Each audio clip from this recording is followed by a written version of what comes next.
Hello there guys, welcome to another of my videos. So just got some breaking news on Donny van de Beek. So according to recent reports, Manchester United have agreed a £40 million fee with Ajax for the transfer of Donny van de Beek. And it also mentions that the personal terms have been agreed, and it says he has agreed a 5-year contract with the football club with an option of a further 12 months. An announcement is expected to happen in the coming days. But this is very, very good news from a Manchester United perspective. Donny van de Beek will be our first signing in this summer transfer window. It does mention that Tottenham made a late approach for the player. As you all know, Barcelona were interested in him. Real Madrid were also interested in him. It did actually say earlier on this year that Real Madrid had agreed to get Donny van de Beek for around £47 million. But like I updated you earlier on today, it said that Donny van de Beek has told his Ajax teammates that he is joining Manchester United. And this is actually thanks to Ole Gunnar Solskjaer, because actually, Ole Gunnar Solskjaer has persuaded him that, Old Trafford is the best thing in his career. Now, obviously, Fabrizio Romano, who's a very reliable Italian journalist and very close to Man United, he's spoken about the Donny van de Beek transfer saga, and he says that Man United have been scouting the player for months, and he said that we've been in negotiations with his agent for, several weeks. But I'm very, very excited about the prospect of him coming in. Now, obviously, earlier on this year, Edwin van der Sar did come out and say that Donny van de Beek would be allowed to leave Ajax, but only for a suitable fee. Erik ten Hag also said that Donny van de Beek's likely to leave Ajax in this summer transfer window. He did say back in June that we'd put around a £36 million bidding for the player. But I think Solskjaer has told Donny van de Beek that he wants him anyway at Manchester United. As you all know, there's a few shirt numbers, that he could take. Obviously, the number 7's available. Obviously, we have got number 7 vacant at the moment, but we have had a lot of good number 7's up and down the generations. We've got number 11 vacant at the moment. Could he even go in the number 8? Could he go in the number 6? Obviously, we've got to decide on his shirt number. Now, up until this point, Donny van de Beek has spent the entirety of his career with Ajax. Obviously, joined Ajax's youth setup in 2008. Obviously, he was in their youth setup for around 7 years. And obviously, made his senior debut for Ajax in 2015. And since then, he has scored 41 goals in 175 appearances in all competitions. And he has got a contract with Ajax till 2022. Now, suggestions were stirred up, weren't there, when obviously Donny van de Beek was left out of Ajax's squad for their pre-season game against Frankfurt. And obviously, Donny van de Beek had told Edwin van der Sar and Mark Overmars that he will not be playing for Ajax again. Donny van de Beek, during his time at Ajax, obviously, was primarily a number 6, and obviously he's predominantly a box-to-box midfielder. But yeah, Ajax have let quite a few of their players go in recent years. Obviously, they let Hakim Ziyech go to Chelsea in February. I think, was it last summer, they let Frankie de Jong go to Barcelona. They also let Matthijs de Ligt go to Juventus. So, at long last, we are on the verge of getting our first signing of this summer transfer window. Because the summer transfer window, I think, has been open now just over 5 weeks. I think we've confirmed what we're going to try and do when Donny van de Beek to Man United is official. Obviously, we're going to look to sign a right winger. And I think we're also going to try and sign a centre-half, despite the fact that we have got 7 centre-halves in the team.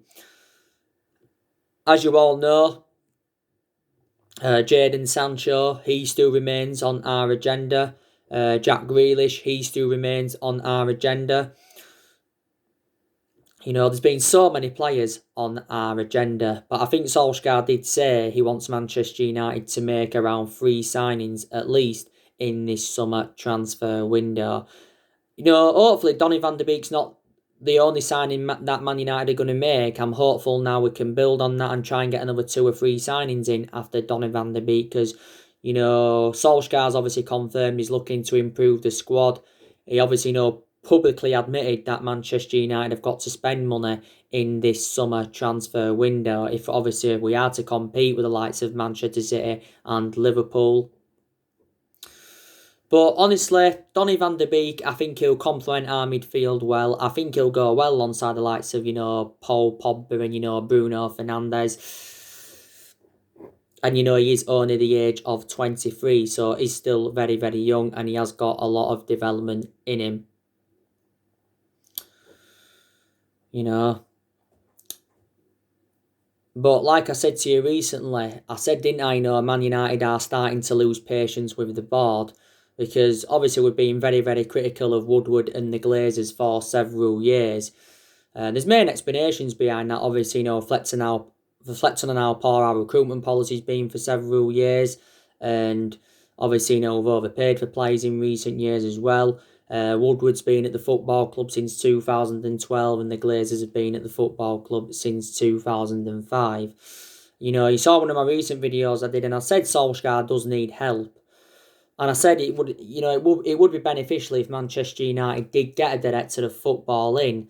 So obviously someone can join Ole Gunnar Solskjaer's structure and all that. You know, Woodward has been in the process of trying to get a director of football in since like the Jose Mourinho era. But I said if we get a director of football in, we need someone who knows the club inside out. We need someone who's obviously, you know, experienced. And don't forget, you know, there was quite a few former Manchester United players linked with that role. You know, linked with that role and all of that. But yeah. But, you know, Woodward did say, didn't he, before that, you know, he was determined to back Ole Gunnar Solskjaer in this summer transfer window. And obviously, you know, he did say at the first part of last season that Ole Gunnar Solskjaer's job was safe, despite, you know, Man United enjoying their worst start ever to a Premier League season, because we was very, very poor at the first part of last season. And the Glazers did say they are determined to back Solskjaer. You know. But yeah, so we know obviously now Solskjaer spent over £200 million at Man United. Obviously last summer he brought Daniel James and Wan-Bissaka and Harry Maguire in. And in January he brought Bruno Fernandes and Odion Igalo in. Obviously he brought Igalo on loan. And now obviously, you know, Donny van de Beek is going to be coming in. So he's going to be our first signing of this summer transfer window, like I said. And our 6th signing overall under the Solskjaer era. And our 5th permanent signing. You know, but I did say, didn't I, know this season is the big test for Solskjaer, because obviously, you know, this season he knows that he's going to have bigger expectations to exceed. Obviously, you know, this season will be his 2nd full season at the football club. Obviously, you know, last season was his 1st full season at the football club, and to be fair, did exceed most of his expectations. Obviously, got us qualification for the Champions League. Also, got a 3rd place finish, and we did progress to 3 semi-finals. We got to the FA Cup semi-final, the Europa League semi-final, and the EFL Cup semi-final. And, you know, Solskjaer has been at Manchester United now, is it for around 20 months. Like I said, you know, we're going to focus on the outgoings, though, in this summer transfer window, as well as the incomings. I think we could get rid of up to 10 players in this summer transfer window. You know, we're looking to get rid of the likes of Jesse Lingard, Andres Pereira, Chris Smalling, Rojo, Jones, Delors. And maybe we could get rid of a few other players. But we get rid of players in this summer transfer window. Obviously, will generate money and it will help us with our rebuilding process. I've already said to you, haven't I, that Solskjaer must put Dean Henderson as number one for this season. We know that Harry Maguire is going to remain the captain of Manchester United. Obviously, Man United have already confirmed this. But everything's been going wrong for Manchester United so far up until this fantastic news regarding Donny van de Beek, because obviously we had the incident with Harry Maguire recently. Got Brandon Williams injured. Wan-Bissaka, he's set to miss the start of pre-season training because he recently travelled to Dubai. And I think now he's got a quarantine for 14 days. Recently, Paul Pogba got tested positive for coronavirus. And obviously, Rashford recently sustained an ankle injury. And obviously, reflects on that, he is a doubt for England's games against Denmark and Iceland, is Marcus Rashford. But obviously, there's teams that are recruiting around us, and I did say that's my element of concern. Chelsea, they've done very, very good business so far. They've brought players like Ziyech, Werner, Ben Chilwell, Malang Sarr, Thiago Silva. I think they're closing in on Kai Havertz. Liverpool, they recently signed Tsimikas from Olympiacos. They're trying to now get Thiago. I gave you the news earlier on today, didn't I? It says Man United are looking to hijack Liverpool's interest for Thiago. I don't think we'll get Thiago, though. I think he probably will end up going to Liverpool. Bayern Munich do want around £27 million for him. Man City, they've made a few good signings so far. They got Ferran Torres from Valencia and Nathan Ake from Bournemouth. Tottenham, they've made a few good signings so far. Recently got Doherty, Holberg from Southampton. They got Joe Hart on a 3. Arsenal, they recently signed Gabriel Magalhaes from Lille and they got Willian on a 3. Even Leeds United have actually made some signings there. They got Costa from Wolves. They got Rodrigo from Valencia. I think he's a good signing for them. Didn't they get him for like £30 million? And I think they got Harrison in as well. So they have actually made a few signings of Leeds. But like I said, I'm very, very delighted about the Donny van de Beek news. I really, really am. But like I said, I don't know if Solskjaer's the foreseeable future for Man United. I think this season's obviously going to tell the story.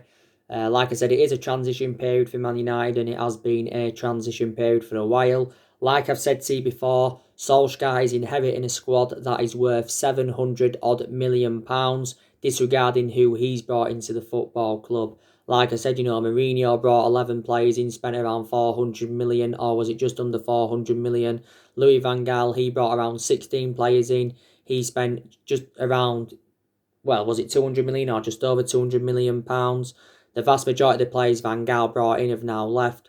And obviously, Moyes spent around £65 million at the football club. I think it was 65, or was it 67?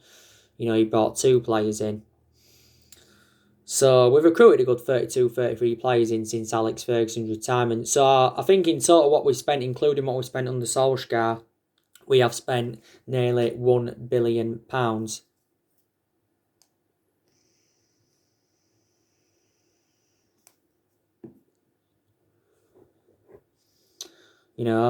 But like I said to I've definitely seen improvements under Solskjaer. Like I said, we've seen an upturn in form since January, because we're not lost in the league since January. We are unbeaten in our last 14 league games. Don't forget, we went on a 19-game unbeaten run in all competitions until Chelsea had beaten us in the FA Cup semi-final. Definitely players have improved under Solskjaer. Martial's improved under him. Rashford, Fred, McTominay, Matic, Shaw. All them players have improved under the Solskjaer era.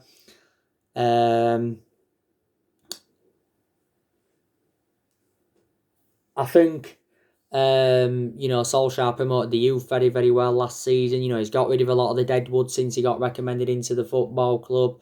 We have extended a lot of players' contracts as well since Solskjaer came in, which is also very, very good news. But don't get me wrong, there is still improvements needed at Manchester United. I think Solskjaer's decision-making's got to improve. I think there's still certain players that have got to step up to the plate. Maguire's got to improve. Lindelof's got to improve. Bay needs to improve his fitness levels because he's too injury prone. Shaw needs to improve his fitness levels, but he's still done very, very well for us. Obviously, De Gea needs to improve. I think there's still aspects of Marcus Rashford's game that's got to improve as well. So there you go. And so there's still improvements needed. I think there's also aspects of our game that have also got to improve as well. But definitely, there's positive to take from his tenure. There really, really is. I think Solskjaer's, he just got under 2 years left now on his Man United contract. He definitely will see out his contract. Like I said too, in the last 7 years, we have been playing catch-up because obviously we've had different managers with different philosophies. Obviously, we spent a hell of a lot of money. We've got players on big contracts at the football club.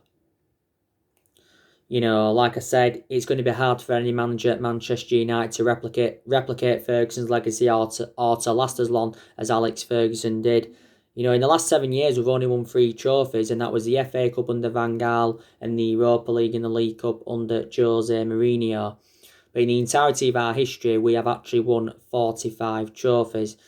But I wanted to win a title under Solskjaer because obviously we haven't won the Premier League since 2013. So the last time we won it was in Alex Ferguson's last season. It's not long now anyway until the football season starts. Obviously, our first game is Crystal Palace. That's a game we should win. Second game is Brighton.